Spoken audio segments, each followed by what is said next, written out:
A young woman agrees to marry an older billionaire to save her ailing mother, only to find that stepping into his lavish mansion means walking straight into a deadly trap. Behind the locked doors lie terrifying secrets. Can she escape before it's too late? The small kitchen lay silent under the glow of dusk. The last rays of sunlight filtered through thin curtains, casting shadows on Emily Carter's faded apron, making her look like a motionless statue. On the table, a thick stack of bills sat beside an old radio playing the news, but no one in the house had the heart to listen. Emily held a pencil, her calloused fingertips red from odd jobs. She didn't notice. Her mind was elsewhere, on the hospital bill's phone number, on the pills her mother had hurriedly taken an hour ago, and on the gnawing fear that tomorrow their electricity might be cut off. "Water! I'm thirsty!" came her mother Carol's faint, fragile voice from the back room. Emily sprang up, rushing to the kitchen to pour a glass of cold water.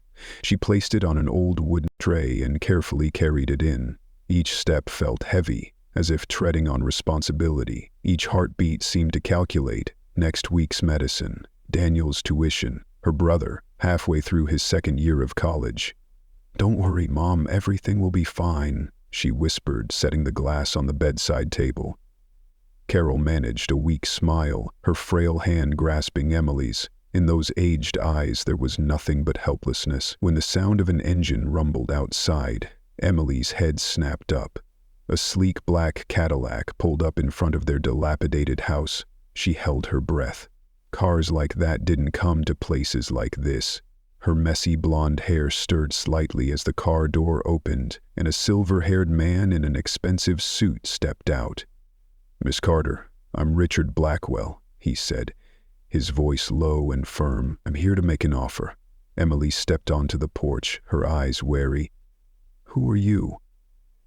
"I own properties and businesses in the area," he replied, cutting to the chase. "I know your family's struggling. I want to marry you. In return, your mother will receive the best treatment, and your brother will finish his education. It's a deal fair if you agree." Emily thought she'd misheard, but Richard wasn't smiling, wasn't joking. His gray eyes were still as a frozen lake, cold, calculating. She swallowed hard, not because she didn't understand, but because she understood too well.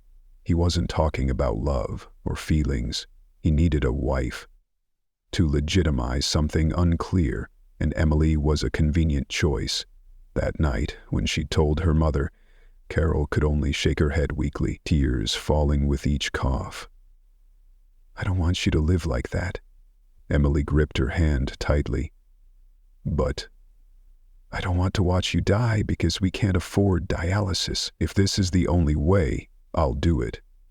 There was no lavish engagement, just a frigid morning, a borrowed wedding dress, a signature, and a vow no one believed was real. In the eyes of others, Emily had struck gold, but in her heart it was a descent into the abyss, where no one knew what awaited, only darkness and a whisper cold as steel. "No one will save you but yourself." The mansion stood quietly atop the mist-covered hill, its dark windows like closed eyes that never slept. The wind swept through the long hallway, slipping through every crevice, making the curtains in Emily's room sway as if someone had just passed by. She sat on the edge of the bed, hands gripping the blanket, her gaze fixed on the half-open door across the room. Her first night as Richard Blackwell's wife brought no honeymoon, no romantic dinner, only a luxurious yet frigid room, a wardrobe filled with clothes that weren't hers, and a bed made up more like a ritual than a welcome. Richard had vanished right after dinner, a meal heavy with distance, where he asked her only 3 questions. "Do you need anything else? Is everything prepared to your liking? And are you used to the quiet?" None of Emily's answers changed his expression. He nodded, stood, and said, "I have business to attend to." Since then, the clock had ticked toward midnight. Emily approached the door, nudging it open. The long hallway before her glowed with a diluted golden light. No sound, nothing but a crooked old painting and a small wooden table with wilted flowers. She stepped out, barefoot on the icy stone floor. Instinct urged her to return to the room, lock the door, and stay put. But the silence, too perfect, too deliberate, drew her forward. At the end of the hallway loomed a heavy black-painted door. It wasn't like the others. No handle, no nameplate, just a stark black slab in the stillness. Emily raised her hand to touch it, but the moment her fingers neared the wood, a voice sounded behind her. So soft she wasn't sure it was real. "You shouldn't be here." She spun around. No one. The hallway remained empty. "You shouldn't know." The voice came again, clearer now, but still no figure. She backed away, heart pounding. The air around her thickened, a mix of rotting wood, expensive perfume, and something metallic, cold. She hurried back to her room, slamming the door. She knew someone had seen her, but she hadn't seen them. It felt like a test, not with words, but through the silent presence of a rule she'd never been told. When Emily glanced around the room again, everything seemed unchanged. But there on the vanity was a piece of paper, something that hadn't been there when she left. It bore a single handwritten line in black ink. "Don't ask what you're not ready to hear." Emily clutched the paper tightly. No signature, no clue. Only a question hung in the air, unanswered. And a game had begun, unnoticed until now. The misty afternoon draped a pale gray veil over the garden behind the mansion. The once tidy rose bushes were now just brittle, skeletal branches. Emily stood by the tall window, clutching a cold teacup. She didn't know how much time had passed since she arrived here. Everything moved slowly, as if the air itself had frozen along with time. Among the countless doors lining the second-floor hallway, one was always locked. No nameplate, no one mentioned it, and unlike the spotless corridors elsewhere, the space before it was never cleaned. She had asked Mary, the elderly housekeeper and the only other soul in the house, "What's that room?" Mary stayed silent for a long moment, scrubbing a pot as if she hadn't heard. Finally, she muttered without looking up, "That room's been sealed for years. You don't need to worry about it." Emily didn't press further, but that night she heard slow footsteps in the hallway. They stopped before that room, then silence. No door opened, no steps continued. The next morning, passing by, she saw faint footprints on the rug right in front of the locked door. Someone had stood there for a long time. On her third day in the mansion, with Richard away and Mary off buying groceries, Emily found herself before the door again. It had no handle, just an old wooden slab with a dusty brass lock. She bent down, brushing it, and to her surprise, the lock clicked open. No creak, just a faint sound, like a sigh in the dark. She hesitated. A chill ran down her spine, but then she pushed the door gently. It swung open with ease. Inside was a room draped in white sheets. Chairs, cabinets, even a piano. The air smelled of mildew and aged wood. The space was coated in dust of the past, yet oddly there were no cobwebs. Someone had been here now and then. She walked to a vanity at the far end, a large mirror covered with a white cloth. Emily slowly pulled the fabric down and saw herself reflected in a cracked mirror, a thin fracture running down its center. In the drawer below was an old diary, its brown leather cover peeling. No name, no dates, just handwritten lines in black ink. "He said he loved me. He promised I'd live like a queen." I believed him. Emily turned the page. "They called me the third wife." She froze. A faint sound came from behind, like the creak of wood. She turned. No one was there, but the door closed. No wind, no footsteps, just the sealed room. And the memory of a woman left behind. The late afternoon sun slanted through the third-floor window, illuminating specks of dust floating in the air. Emily stood before the narrow wooden staircase leading to the attic, her hand fumbling for the light switch. No light came on. The bulb must have burned out long ago. She looked up. The attic door was slightly ajar, a small rope dangling in the air. A faint whistle of wind slipped through the gap, carrying the scent of rotting wood and stale coldness. For reasons she couldn't name, this afternoon she felt compelled to climb those stairs. Something in this house was waiting for her to find. Not Richard's words, not the cold dinners in the lavish dining room, but something more real, more ancient. The kind of feeling that lingers when a shadow of memory clings to forgotten objects. She pulled the rope. A heavy creak echoed as the ladder descended, the wood groaning under the weight of time. The air thickened instantly, as if she'd opened a portal to somewhere beyond the present. Step by step she climbed, her hand tracing the rough wooden railing. In the attic, the space was dim, lit only by gray light seeping through a small round window.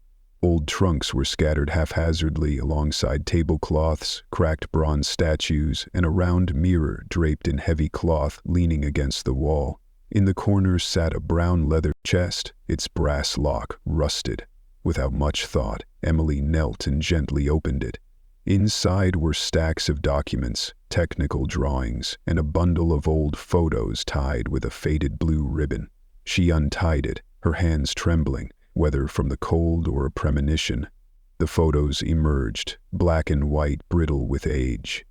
The first, a young woman in a wedding dress, standing beside Richard, his arm around her waist. Their smiles frozen between two timelines. She flipped to the second, the third. Each photo showed a different wife, each face radiant, innocent, and Richard, always the same, a faint smile, eyes looking at the camera but not truly there. Emily gripped the final photo tightly. The woman in it had a face eerily like her own. No, it couldn't be. She looked again. Not her, but someone strikingly similar, from the features to the hair, down to the hesitant eyes behind a veil. On the back of the photo, handwritten in black ink, Elizabeth, 1994. A shiver ran through her. Her heart pounded as if it might break free. She glanced around. The wind's whistle was gone, replaced by a suffocating silence enveloping the attic. She slipped the photos into her pocket and stood. But as she turned, her gaze fell on the cloth-covered round mirror. For reasons she couldn't explain, she stepped closer and lifted the fabric. The mirror reflected an empty attic, no trace of her. Emily froze. This place, which seemed to hold only dusty relics, had unveiled a fragment of a past she wasn't sure she wanted to know. But it was too late to turn back. The faint afternoon sunlight slipped through the high attic window, casting rays on the dust-covered room like a veil of time that had never been lifted. Emily returned to the locked room she had sneaked into a few nights before, this time without haste or fear.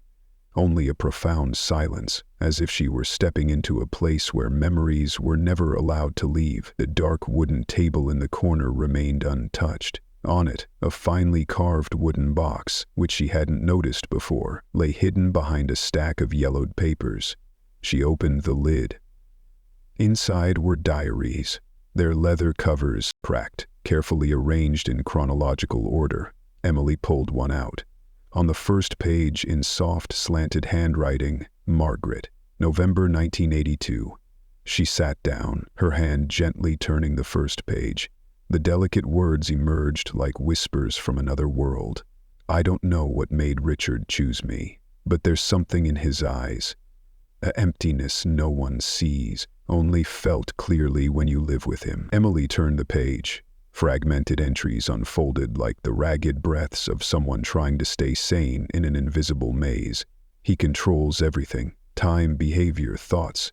I've started dreaming of windowless rooms and voices calling my name from behind locked doors. Another page, scrawled and tear-stained. I saw her, the woman in the painting in the hallway. Not the first time. She has the same eyes, the eyes I'm slowly starting to have. Emily looked up. The room seemed darker now. The walls around her felt closer, enclosing the smoldering loneliness Margaret had penned. She opened the second diary. Claire, March 1990. The writing was different, colder, sharper, as if the writer had realized she was living in a bevel-lined cage. I started writing not to remember but to survive. When no one believes you, when every word you say is drowned under the label of mental illness, a diary is the only place you can be yourself. I hear footsteps at night. Photographs disappear and reappear. and I'm slowly forgetting who I was before living here." Emily set the diary down, her hands trembling slightly. She felt she wasn't the first to doubt. She was the next in a chain of souls trapped under the guise of a perfect marriage. In the middle of the room, in the fading light, she seemed to hear whispers echoing from the worn pages. "If you read these words, leave. Don't wait. Don't let love or pity hold you back. He doesn't change. We tried. And none of us have names anymore." Emily closed the diaries, tears falling on the cold leather covers. She was no longer afraid of Richard. She was only afraid of becoming another name written in the next book. The phone's sudden ring shattered the silent darkness of the room, jolting Emily awake. She sat up, heart pounding, clutching the blanket tightly. Outside the window, the wind howled through bare branches, shrieking like a warning from some unseen force. The old-fashioned bedside phone kept ringing, slow, cold, steady, like the pulse of death itself. Who would call at this hour? It was nearly 2 a.m. Emily reached for the receiver, her hand ice cold. "Hello?" Her voice trembled. Silence on the other end. No response, only a breath. Long, deep, deliberate. "Who's there?" she asked again, trying to steady her voice. Then a hoarse, almost whispered voice spoke. "You're reading what doesn't belong to you." Emily froze. Before she could react, the line went dead. The beep-beep sounded like a death knell. She set the receiver down, her body numb. He knew she'd found the diaries. She stepped out of bed, her bare feet freezing on the wooden floor. The room was pitch black, as if the walls were closing in. She moved to the door, pressing her ear against it. Absolute silence. But she sensed something. A movement. Soundless, yet enough for her instincts to catch. Like someone standing somewhere in the hallway, listening, watching. Emily reached for the dresser, where she'd hidden a small pair of scissors in the drawer. A feeble defense, but all she had. The floorboards suddenly creaked. Faint, but unmistakable. Someone was approaching her room.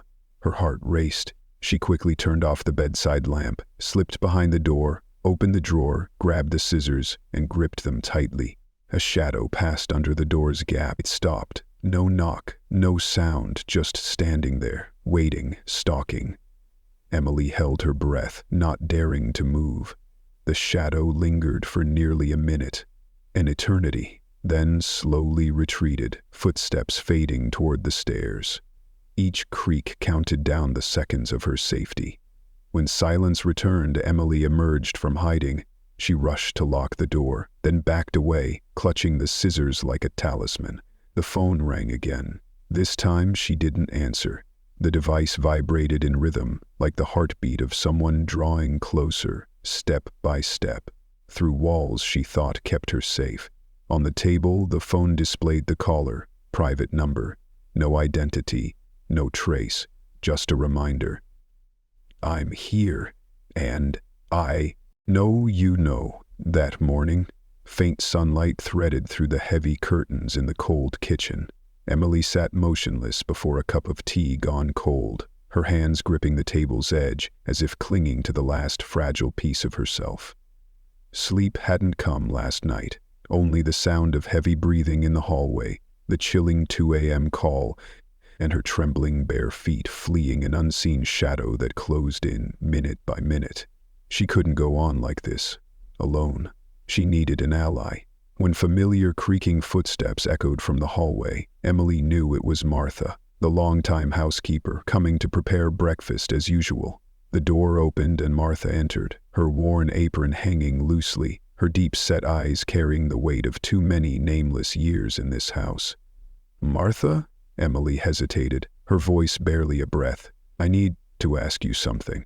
Martha paused. Her gaze lingered on Emily, not startled, not surprised, just quiet, as if she'd been waiting for this moment for a long time. "What did you find?" Martha asked. Not "what are you talking about?"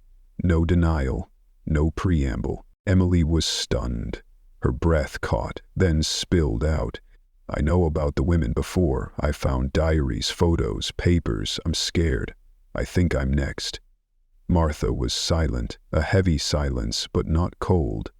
Finally, she pulled a small, rusty-edged key from her apron pocket. "There are things I can't say, Emily, but I can't stand by and watch it happen again."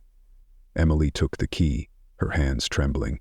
"What does it open?" "The wooden door at the end of the basement rooms. It leads to a place he thinks no one knows about." "But I know. I've always known," Martha said, her voice catching. "Why didn't you leave?" Emily asked, her eyes glistening. "Because I lost someone too. Someone who trusted him and vanished. I stayed not out of fear, but waiting for someone brave enough for me to trust with the truth." A silent tear rolled down Emily's cheek. She wasn't alone anymore. In this cold house, amid walls steeped in secrets, she'd found a human hand.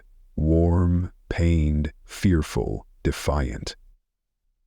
"We have to find proof. We have to escape. We have to bring him into the light," Emily said, and for the first time in days her voice carried a pulse of hope. Martha nodded. "But we must be careful. He's not just good at hiding. He's good at erasing every trace." They looked at each other. One young, trapped in a doomed marriage. One old, living quietly with regret and fear. But in that moment they were no longer victims. They were two faint lights in the dark, beginning to glow.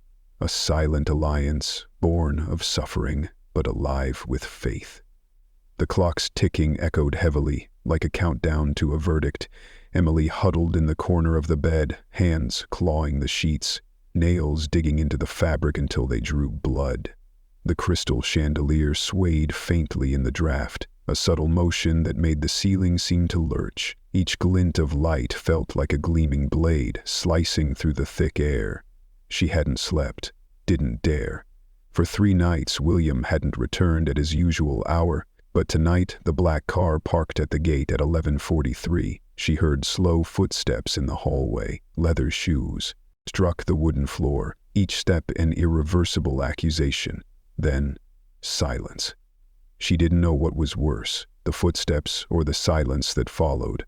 Through the door's crack, dim light cast the shadow of a figure standing motionless. No knock, no entry, just standing there, waiting. Emily held her breath. She'd hidden the escape map and diary under the floorboard, 2 steps from the bed, but those 2 steps now felt like a century. One creak, one hint of suspicion, and it would all be over. The wind howled outside, but it couldn't drown out a faint hissing voice. "Did you think you could hide anything?" William's voice, colder than frost on glass. Emily shut her eyes, fingers trembling as they slipped into her nightgown pocket, clutching the small key Martha had given her. If he found it, if he opened the door now? She stood, forcing herself off the bed. "I just couldn't sleep," she said, her voice straining to stay even but cracking at the end. The darkness didn't answer. Then his footsteps retreated. The door across the hall slammed shut, like a hammer striking her throat. She collapsed, gasping, cold sweat beading at her neck. The room was picture perfect. Velvet curtains, antique bed, crystal chandelier, ebony paneled walls, opulence so alien it dazzled. But Emily no longer saw grandeur. Every object was a vice, every ornament a saw blade. She lived in a gilded birdcage, and tonight was the last night. She lifted the rug, quietly prying up the floorboard beneath it. The tunnel map, the diary, and a flashlight wrapped in a handkerchief. The wind screamed louder. The window flew open. The chandelier flickered. She knew she couldn't wait any longer. There was no tomorrow. No another chance. If she didn't escape tonight, she'd become the next name on William's deadly list. Another photo, another death certificate, buried in the basement. Emily clutched the diary to her chest, heading for the secret passage in the basement. And behind the bedroom door, the shadow she thought had left was still there, watching, waiting for its moment. The cage was about to snap shut, and Emily had just one chance to live. Morning came like an unexpected mercy. Soft sunlight poured through the window, spreading a golden glow across the oak floor. Emily sat at the small dining table by the window, a steaming cup of jasmine tea before her. William was reading the newspaper, white shirt crisp, hair neatly combed, his face so calm it almost seemed gentle. "Did you sleep well?" His voice was low, as if last night had never happened. Emily nodded faintly, forcing a smile. "I guess I'm getting used to the air here." William looked at her, his gaze soft as velvet. "I'm glad you're starting to feel at home." His words, light as a touch, but beneath the gentleness something was off, a subtle reminder. "This is my house. I want to show you something," William said, standing and motioning for her to follow. Emily followed him to the basement, not the path to the escape she'd planned, but a different room entirely. The door opened, a faint scent of lavender wafting out. Inside was an armchair, a tea table, and a large painting centered on the wall. Her. It was her, sitting by the window, tea in hand. A scene from less than 15 minutes ago. Emily froze. "I hired an artist to capture our beautiful moments," William explained, his voice sweet as honey. "Memories, they're the most precious thing." She turned, but the door was closed, locked. "What are you doing?" Emily stepped back, her pulse hammering in her temples. "Don't worry," William smiled. "I just want you to think things over, about everything. You started doubting me, snooping, lying, but I understand. Every mind needs recalibrating." A sound came from behind. A small screen flickered on. It showed Emily in her room, pacing, hiding things under the floor, whispering with Martha. Everything had been recorded.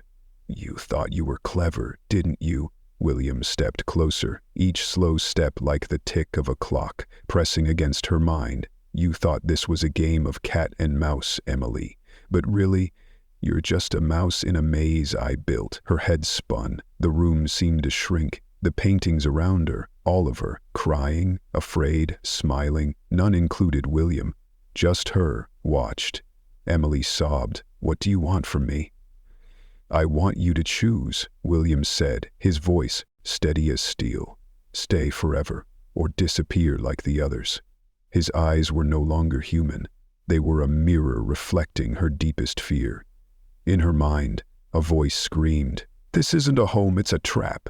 And it didn't just bind her body, it chained her mind.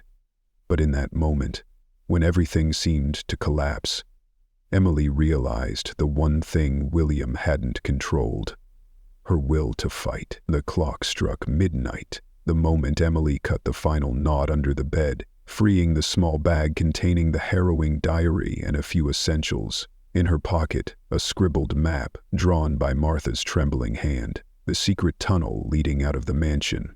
One chance, one shot. Footsteps echoed from the hallway. William wasn't back yet. Time was a luxury, and tonight she had just enough. Emily slipped through the back door, down to the basement, her heart pounding like a caged bird about to take flight.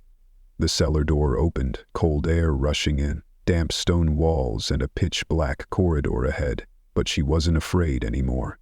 Each step was a stride away from the gilded prison. Each breath a declaration. She chose life.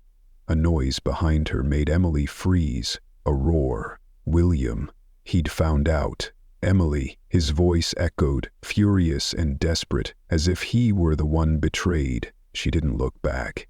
Outside, James Carter, the investigative journalist, was waiting, as planned. When the tunnel door burst open and Emily stumbled out, clutching the bag to her chest, he grabbed her hand and pulled her into a run. Behind them, the mansion's lights blazed. Dogs barked, sirens wailed, pursuers shouted. But ahead, the city. Light. Life. The next morning, the nation was rocked. Front page. Billionaire William Carter accused of fraud, coercion, and involvement in the mysterious disappearances of multiple women over 3 decades. The evidence? The diary Emily carried, along with dozens of photos, documents, Martha's testimony, and other victims found through James's investigation. In court, Emily faced William, now a broken man, his arrogance shattered, no longer wielding commanding eyes or a controlling voice. "You can't kill the past," Emily said, each word clear, "because memory is a witness." The court convicted him. William lost everything. The mansion was sealed. Buried secrets were unearthed. A year later, in the same town where Emily once lived, a new center opened, New Roots, a haven for women who'd survived control, emotional abuse, and toxic relationships. Its founder, Emily. At the opening ceremony, she stood on a small stage, hundreds behind her. Martha at her side, James below, his eyes warm. "No one should trade freedom for survival," Emily said. "I survived, not just to breathe, but to rebuild what living means." The girl once locked in a sealed room now held her own key, and in every woman who stepped into that center, their eyes shared one thing: the belief that hope could grow, even from the darkest places. Some stories leave us breathless with pain, yet ignite our faith in the strength of the human spirit. Thank you for joining Millionaire Heart Stories. See you in the next gripping and inspiring journey.